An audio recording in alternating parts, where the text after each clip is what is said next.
নমস্কার। আরটিকে পরিবারের পক্ষ থেকে সবাইকে জানাই শুভেচ্ছা ও অভিনন্দন।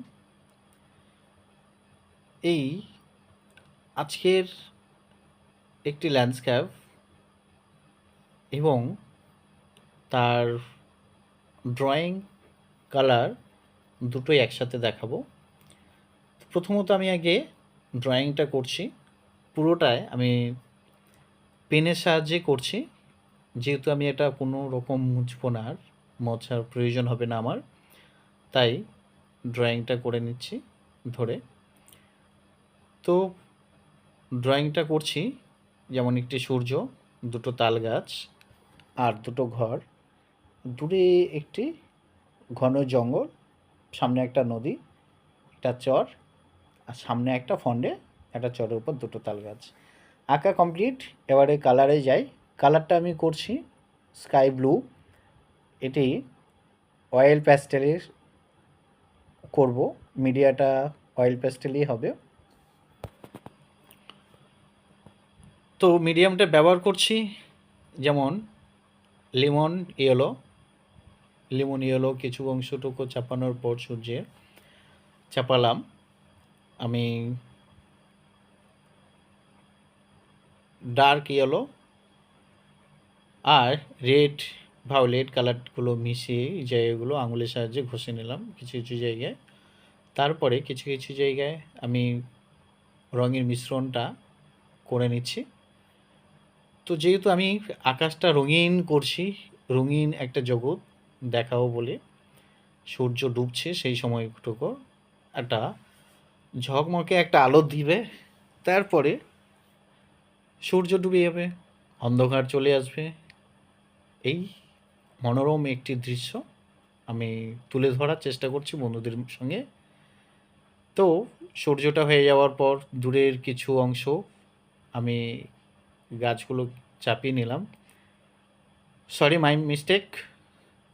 যে জায়গাগুলো সেটা হচ্ছে ঘন জঙ্গলটুকু করার সময় আমি ক্যামেরাটা ধরে দিয়ে ভাবলাম হয়তো ক্যামেরা চলছে, দেখলাম না। এই হাস্যকর বিষয়টা এটা একটু শেয়ার করি, বন্ধুদের সঙ্গে হেসেই একটু সময় কাটাই। চালানো হয়নি, ফলে একই অবস্থায় এখন যে স্থলভাগটা করছি সেম কালারটা ওখানে করেছিলাম। তো সহজ জিনিসগুলো তো আর বারবার দেখাতে ভালো লাগে না, তাই করছি না।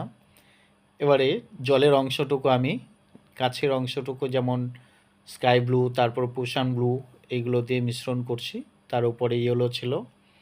তো যেহেতু আমি আমার কাছ থেকে দূরে দেখছি, অতএব আকাশের জলের যেহেতু কোনো নির্দিষ্ট কালার হয় না, তাই আকাশে যে রঙটা দেখছি সেটাই জলে ফুটে উঠছে। তার জন্যে এই স্থলটা করার পর তার যে একটা শ্যাডো, সেটাও গ্রিনের একটা শ্যাডো আসছে, সেটা তুলে ধরছি।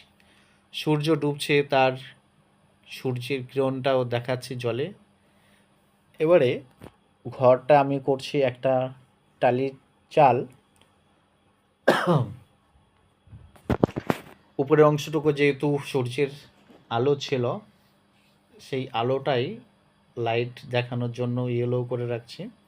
পেছনেরটা ছিল ঘরের চাল, তাই ঘরের জন্য আমি ওই অংশটুকু ব্রাউন চাপিয়েছিলাম। তারপরে দেয়ালটা পিঙ্ক কালার চাপিয়েছি।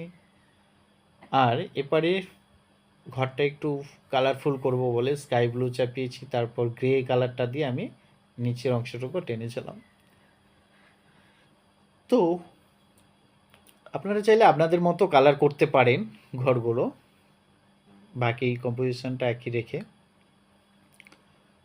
খড়ের চালটা করে নেওয়ার পর টালিটাও আস্তে আস্তে ধরে করে নিলাম। নেওয়ার পর আমি এবারে তাল গাছের দিকে যাই। সাইড গ্রিন দিয়ে আমি সামনের পাতাটা একটু করে নিলাম। আর আমরা সবাই দেখছি বা জানি, দেখে থাকি প্রায় সচরাচরভাবে, যে তাল গাছের নিচের পাতাগুলো একটু ব্রাউনি টাইপের হয়ে যায়, যেহেতু পাতাটা অনেক দিনের পুরনো, খসে পড়ার টাইমটুকু হয়ে আসে, সেই মুহূর্তে গাছের পাতাগুলো ব্রাউন হয়ে যায়।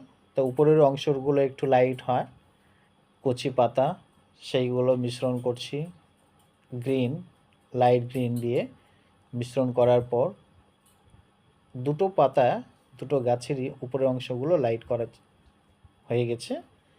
এবারে স্যাপ গ্রিন দিয়ে দুপার থেকে দুটো পাতা আমি এদিকে কালার করে নিলাম, আর ভাবছি যে কোন কোন পাতাগুলো একটু ঝরার অবস্থায় করব।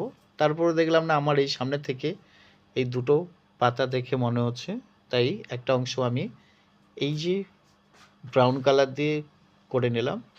আর গাছের কাণ্ডগুলো ইয়েলো আকার ব্রাউন দুটো মিশ্রণে আমি গাছের কাণ্ডটা করছি। যেহেতু ডান দিকে আমি লাইট করছি, সূর্যটা আছে বলে আলোটা ওই দিক থেকে আসে, আর বাম দিকে আমার ঠিক ব্ল্যাক দিয়ে বর্ডার টেনে দিলাম। তারপরে তাল গাছের যে গাছের কাটা কাটা অংশগুলো সেই অংশটুকু করে নিলাম ব্ল্যাক দিয়ে। ব্ল্যাক শ্যাডো ফ্যাডো দিয়ে গাছটাটা রেডি করার পর আমি কাছে যে একটা স্থলভাগ করেছিলাম গাছটা কোথায় আছে সেই অংশটুকু দেখানোর জন্য আমি ওই জায়গাগুলো light green, dark green, sap green দেখে দেখে এক একটা ঘাস পাতা তার একটা রূপ তুলে ধরার চেষ্টা করছি। করে নেওয়ার পর মনে হলো যে আরেকটু লাইট কোন অংশগুলো দেখালে আর একটু বেটার হয়, তার জন্য ওই জায়গাগুলো আর মিশ্রণটা আর বেটার করে করার চেষ্টা করছি। তো এই করে কমপ্লিট হয়ে গেছে আমার পুরো ছবিটা। তাই কিছু পাখি এই সময়টুকু বাসায় ফিরবে তার অংশটুকু আমি তুলে ধরছি, ব্ল্যাক দিয়ে কিছু পাখি করে নিয়েছি। তো এই ছিল আমার ফুল ভিডিও। ভিডিওটি কেমন লাগলো অবশ্যই জানাবেন। ভালো লাগলে লাইক, কমেন্ট, শেয়ার অবশ্যই করবেন। টাটা।